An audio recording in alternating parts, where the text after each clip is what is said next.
దేవుని అతి పరిశుద్ధమైన దివ్యమైన నామమున ప్రియమైన దేవుని పిల్లలైన మీ అందరికీ హృదయపూర్వకమైన వందనాలు. ఎలా ఉన్నారు? బాగున్నారా? దేవుడు మనకు అనుగ్రహించిన మరొక మంచి రోజును బట్టి నేను దేవుని స్తుతిస్తున్నాను. మిమ్మల్ని అందరిని బట్టి కూడా దేవుని మహిమపరుస్తున్నాను. ప్రియ దేవుని బిడ్డలారా, ఈ ఉదయకాల స్తుతి దేవునికి మహిమకరంగా జరుగుతున్నది. ఈ కారణము దేవుడు నాకు అనుగ్రహించినటువంటి హృదయ భారము, ముఖ్యంగా దేవుడు నాకు ఇచ్చిన ప్రతి ఒక్క విషయాన్ని మీ అందరితో కూడా పంచుకోవాలని, రానున్న తరంలో వారికి అది అర్థం అవ్వాలని, లేదా అందాలని, మీకు అందాలని, మరి ముఖ్యంగా నాతో దేవుడు ఏం మాట్లాడుతున్నాడో నా వ్యక్తిగత ప్రార్థన గదిలోనే కాకుండా అందరితో మాట్లాడుతున్నప్పుడు నేను ఎలా ఉన్నానో కూడా తెలుసుకుంటే బాగుంటుందని కూడా ఈ యొక్క వర్తమానాలు మీకు ఇస్తూ ఉన్నాను. నేను ప్రారంభించినటువంటి స్తుతి మరొక్కసారి గమనించండి. పాటల ద్వారా దేవుని స్తుతించవచ్చు, ప్రార్థన ద్వారా దేవుని స్తుతించవచ్చు, అర్పణల ద్వారా దేవుని స్తుతించవచ్చు, వాయిద్యాల ద్వారా దేవుని స్తుతించవచ్చు, దేవునికి ఇష్టమైన పనులు అన్ని చేస్తూ కూడా దేవుని స్తుతించవచ్చు. అయితే మరొక ఇష్టమైన పనిని నేను మీ అందరి ఎదుట పెడుతున్నాను. అదే మన ప్రవర్తన. మనమెంత ఎన్ని కార్యాలు దేవునికి మనము చేసినా, దేవుని పక్షంగా చేసినా, మన ప్రవర్తన సరైనది కాకపోతే ఆ ప్రవర్తన ఫలము తప్పక మనం అందరం అనుభవించవలసి వస్తుంది. కాబట్టి మొదట దేవాది దేవుడు మన ప్రవర్తనను సరిచేయడానికి ఇష్టపడుతున్నాడు. పరిశుద్ధాత్మ దేవుడు మనలోనికి రాగానే మన ప్రవర్తన యావత్తూ మారుతుంది. అలా మారకపోతే ఇంకా మారాల్సిందే. మరొక్కసారి మనం రక్షించబడిన దినములు, లేదా మనం కొనసాగుతున్నటువంటి భక్తి విధానము ఒక్కసారి గమనించాల్సిందే.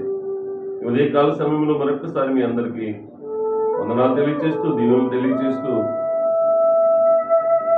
ఈ దిన ధ్యానాంశము రాజుల మొదటి గ్రంథము 4వ అధ్యాయము 9వ వచనం. ఎంత గొప్పదైన నీ జనమునకు న్యాయము తీర్చగలవాడు ఎవడు? కాబట్టి నేను మంచి చెడ్డలు వివేచించి నీ జనులకు న్యాయము తీర్చినట్లు నీ దాసుడునైన నాకు వివేకము గల హృదయమును దయచేయము. సొలొమోను చేసిన ఈ మనవి ప్రభువునకు అనుకూలమాయెను గనుక దేవుడు అతనికి ఇలాగూ సెలవిచ్చెను, దీర్ఘాయువునైనను ఐశ్వర్యమునైనను నీ శత్రువుల ప్రాణమునైనను అడుగక న్యాయములను గ్రహించుటకు వివేకమును అనుగ్రహించమని నీవు అడిగితివి. నీవు ఇలాగ అడిగినందున నీ మనవి ఆలకించుచున్నాను. బుద్ధి వివేకములు గల మనస్సు గల హృదయమును నీకిచ్చుచున్నాను. పూర్వీకులలో నీ వంటివాడు ఒకడునూ లేడు, ఇక మీదట నీ వంటి వాడు ఒకడునూ ఉండడు. సొలొమోను చేసిన ప్రార్థన దేవునికి అత్యంత ఇష్టమైపోయింది. అత్యంత ఏమనాలంటే నిస్వార్థమైన ప్రార్థనని గ్రహించాడు. నీ జనులను పరిపాలించటానికి నాకు బుద్ధి వివేక జ్ఞానములను నాకు అనుగ్రహించు అంటున్నాడు. అందుకు దేవుడు ఏమంటున్నాడంటే, నువ్వు ఐశ్వర్యమునైనను ఘనతనైనను నీ శత్రువుల ప్రాణమునైనను నీవు అడగలేదు గనుక నీవు కోరినదంతా నేను నీకు అనుగ్రహిస్తున్నాను అంటున్నాడు.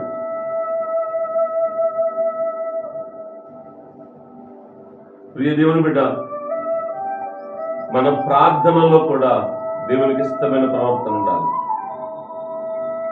మన ప్రార్థనలో కూడా దేవునికి ఇష్టమైన ప్రవర్తన ఉండాలి. ఈ చిన్ని సమయాన్ని నేను ఎవరి గురించి కూడా మాట్లాడటం నాకు ఇష్టం లేదు, కానీ ఎప్పుడైనా మనము ఒక కార్యాన్ని పొందాము అని అంటే వెంటనే ఏమని సాక్ష్యం ఇస్తూ ఉంటామంటే, నేను 30 రోజులు ఉపవాసం ఉన్నాను, 40 రోజులు ఉపవాసం ఉన్నాను, నాకు దేవుడు ఆ కార్యము చేశాడు అంటాం. కానీ నీవు అడిగిన ఆ కార్యము దేవునికి ఇష్టమైనదా కాదా? నీవు కోరిన ఆ కార్యం, నీవు ఉపవాసం ఉన్న ఆ కార్యం దేవునికి ఇష్టమైనదా కాదా?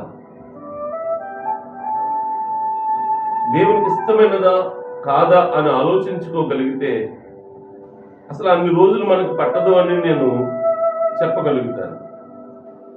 ఎందుకంటే ఏలియా ఒక ప్రార్థన చేశాడు. ఆ ప్రార్థన అంతా మనం చదివితే 20-30 సెకండ్ల కన్నా ఎక్కువ ఉండదు ఆ చదివిన ప్రార్థన. ఒకవేళ ఆయన బలిపీఠాన్నంతటిని సరిచేసి త్వరగా ఆ బలిపీఠంనంతటిని చక్కబెట్టి మరలా నీళ్లతో నింపి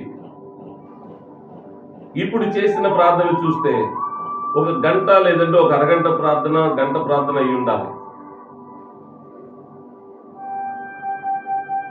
ఉదయం నుంచి సాయంత్రం వేళ వరకు చేసిన ప్రార్థన ఆలకించబడలేదు.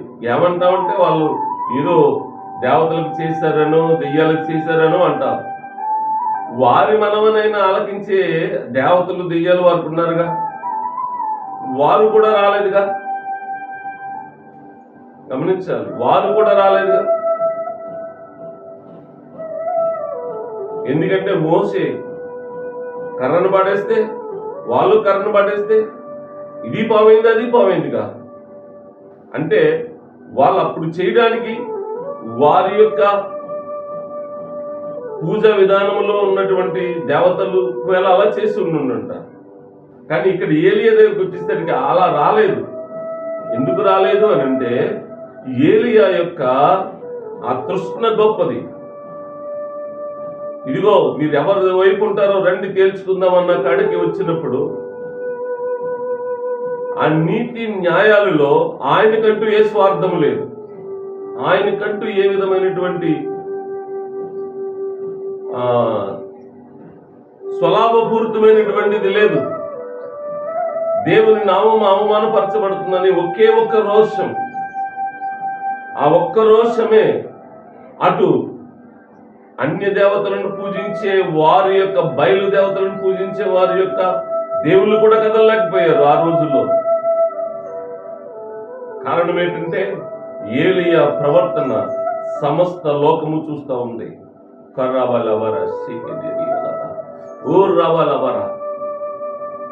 నీ ప్రవర్తన నా ప్రవర్తన సమస్తము చూస్తా ఉన్నారు. మనం వెళ్తా ఉంటే మన ముందు దూతలు వచ్చి రాతికి పాదము తగలకుండా చేయడమే కాదు, మన యొక్క గురి లేదా మన యొక్క ఆలోచన, మన ప్రవర్తన దేవునికి ఇష్టమైతే ఆ రాళ్ళు ఆ దోతలు కూడా పనిచెప్ప మనం నడుస్తుంటేనే తొలగిపోతా ఉంటాయి.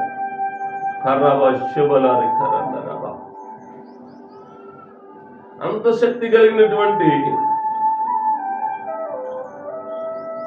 గుణం ఉన్నది నీ ప్రవర్తనకు.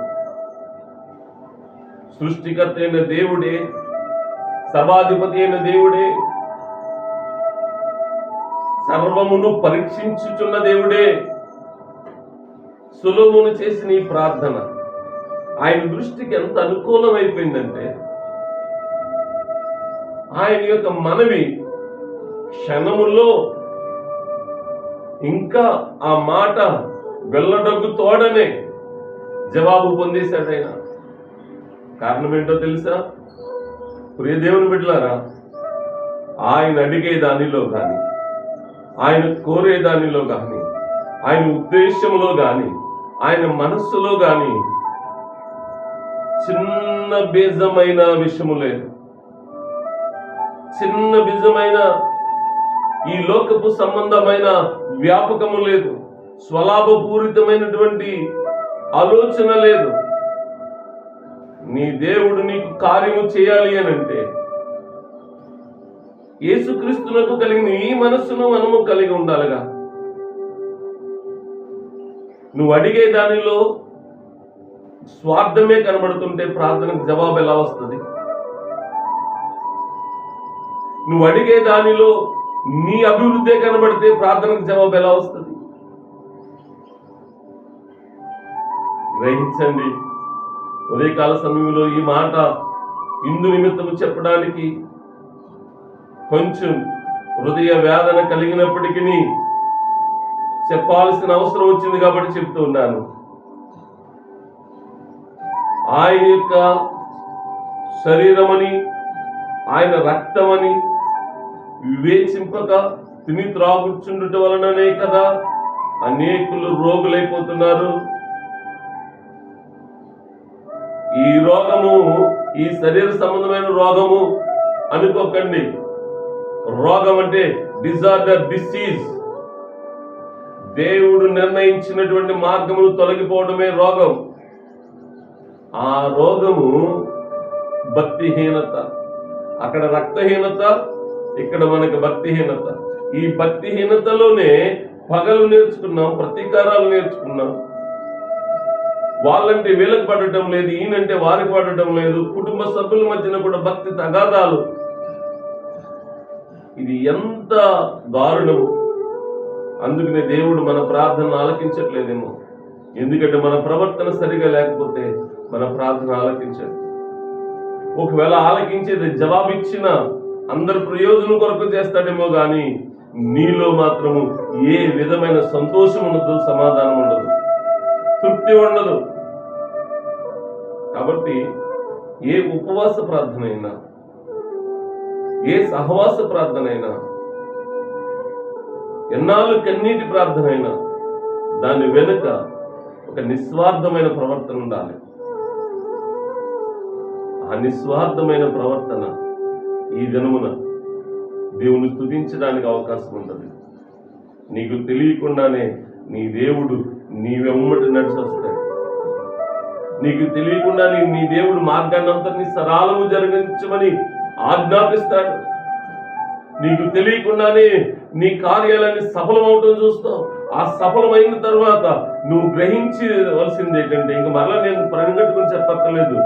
ఆ రోజు నేను నిస్వార్థంగా అడిగాను కాబట్టి ఈ రోజు వచ్చింది కూడా నేను నిస్వార్థంగానే పని చేయాలి.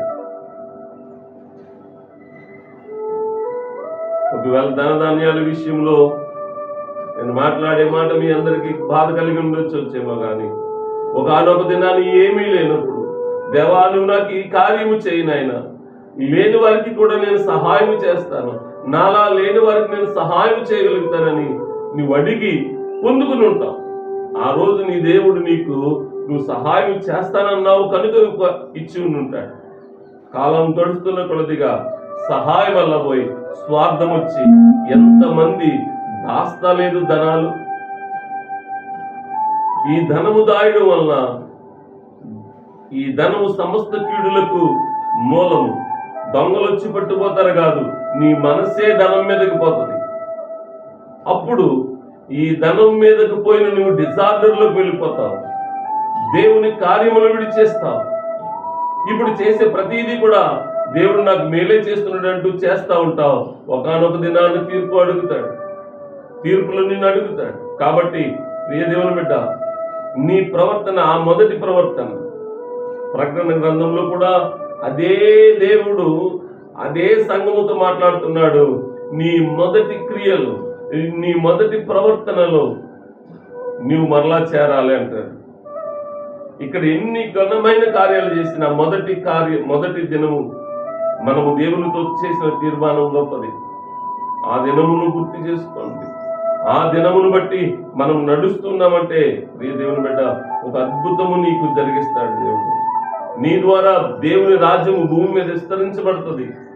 పరలోకమందు దేవుని చిత్తం నెరవేర్చబడుతున్నట్లు భూమి మీద కూడా నెరవేర్చబడుతుంది నీ ద్వారా, నా ద్వారా. కాబట్టి సొలొమోను ఒక ప్రార్థన, నిస్వార్థమైన ప్రార్థన. ఆ ప్రార్థన లాంటి ప్రార్థన మనం చేస్తే మన దేశాన్ని, మన ప్రజలను, మన ప్రాంతాన్ని, మన వీధులను, మన గ్రామాలను ప్రభు వైపు తిప్పగలం. దేవునికి స్తోత్రం కలుగునుగాక. అతి శక్తి దేవుడు ప్రతి బిడ్డకు అనుగ్రహించును గాక. ఆమేన్. ప్రార్థన. తండ్రి వందనాలు ప్రభా,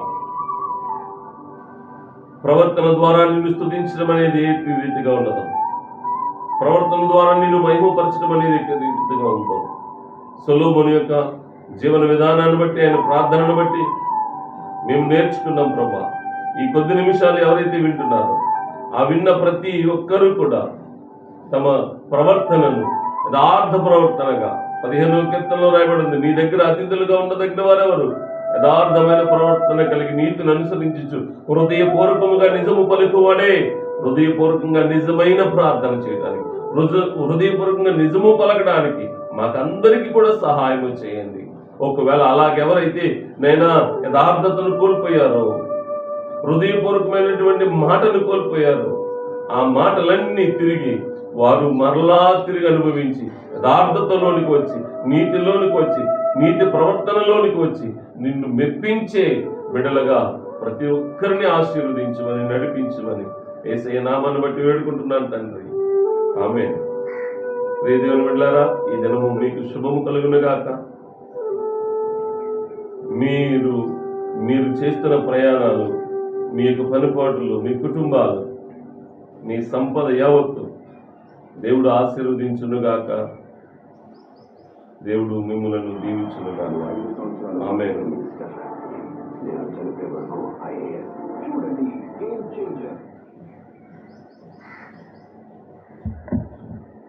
దేవుడు మిమ్మల్ని దీవించునుగాక.